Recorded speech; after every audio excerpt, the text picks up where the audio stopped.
Hello বন্ধুরা, কেমন আছো সবাই? আশা করছি প্রত্যেকে ভালো আছো। তো আমরা লজিক গেট চ্যাপ্টারটা শিখছিলাম। তো তারই ধারাবাহিকতা আজকে আমরা শিখব কিভাবে সত্যক সারণীতে একটা ফাংশন কিভাবে নির্ণয় করতে হয়। এর আগের ক্লাসগুলোতে আমরা একটা ফাংশন থেকে সত্যক সারণী কিভাবে আঁকতে হয় সেটা শিখেছিলাম। আজকে শিখব সত্যক সারণী হতে কিভাবে লজিক ফাংশন নির্ণয় করতে হয়। তো এই ক্লাসটা বোঝার জন্য আমার প্রথম দুটি ক্লাস দেখা খুব জরুরি। আমি ডেসক্রিপশন বক্সে লিঙ্ক দিয়ে রেখেছি, সেখান থেকে দেখে নাও, তাহলে বুঝতে সুবিধা হবে। চলো শুরু করি। এটা আমাদের একটা কোশ্চেন। তো এভাবে আমাদের একটা সত্যক সারণী আঁকা থাকবে, বলবে এখান থেকে একটা লজিক ফাংশন নির্ণয় করো। তো এখান থেকে আমি সময় বাঁচানোর জন্য কি ঠিক হুবহু এই সত্যক সারণীটা প্রথমে আমরা আঁকবো। এখান থেকে কিন্তু সমাধান শুরু, অর্থাৎ কোশ্চেনে যেভাবে সত্যক সারণীটা দেওয়া থাকবে ঠিক সেভাবে আমরা আঁকবো। আঁকার পর এই আউটপুটটার দিকে আমরা তাকাবো, যে আউটপুটটার মান সত্য, যেমন এটার মান সত্য, এটার মান সত্য, এটার মান আর এটার মান, সেদিকে এভাবে আমরা একটা অ্যারো চিহ্ন দিব। আর যেগুলো মিথ্যা সেগুলোর দিকে তাকাবো না, যেমন জিরো মিথ্যা। তাহলে যেটা সত্য সেটার দিকে তাকিয়ে আমরা এভাবে একটা অ্যারো সিম্বল দিব। তারপরে এটার ইনপুটের দিকে তাকাবো। তো এটার ইনপুট জিরো থাকলে ওই প্রতীকের বার হবে, যেমন জিরো, তাহলে এটা হবে এ বার। আর ওয়ান থাকলে ওই প্রতীক হবে বি, ওয়ান থাকলে ওই প্রতীক হবে সি। এভাবে আমরা লিখে যাব। তারপরে এটা, তাহলে ওয়ান, তাহলে ওই প্রতীকটা হবে এ, zero A B bar, one C হবে।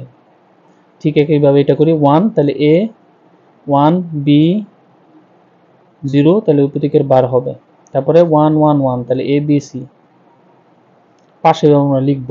লিখার পর সুতরাং চিহ্ন দিয়ে এখানে যে প্রতীকটা আছে এটা লিখব সমান।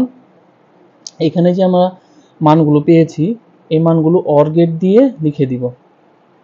এ বার B C plus A B bar C plus A B C bar plus A B C. তাহলে আমাদের কাজটা কিন্তু সম্পূর্ণ হয়ে যাবে। তো খুবই সিম্পল একটা সত্যক সারণী থেকে কিভাবে একটা ফাংশন নির্ণয় করা যায়। চলো আমরা আরেকটা দেখি। তো খুবই সিম্পল জিনিস, সত্যক সারণীটা যেভাবে আঁকা থাকবে, শুধুমাত্র আমরা যেটা সত্য সেটার দিকে তাকিয়ে ইনপুটগুলোতে যেটা বরাবর জিরো হবে ওই প্রতীকের বার হবে, আর ওয়ান থাকলে ওই প্রতীক হবে। তো এখানে আরেকটা সত্যক সারণী আছে। তো ইনপুট সংখ্যা আগেরটাতে 3টা ছিল, এটাতে 2টা।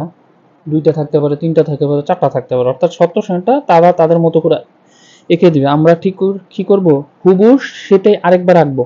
আঁকার পর যেটা সত্য সেটার বরাবর আমরা অ্যারো কি দিব, সিম্বলটা দেব। দেওয়ার পর তাহলে ইনপুটের দিকে তাকাবো, জিরো থাকলে ওই প্রতীকের বার হবে, তাহলে এ বার, জিরো থাকলে ওই প্রতীকের বার হবে, এটা বি বার।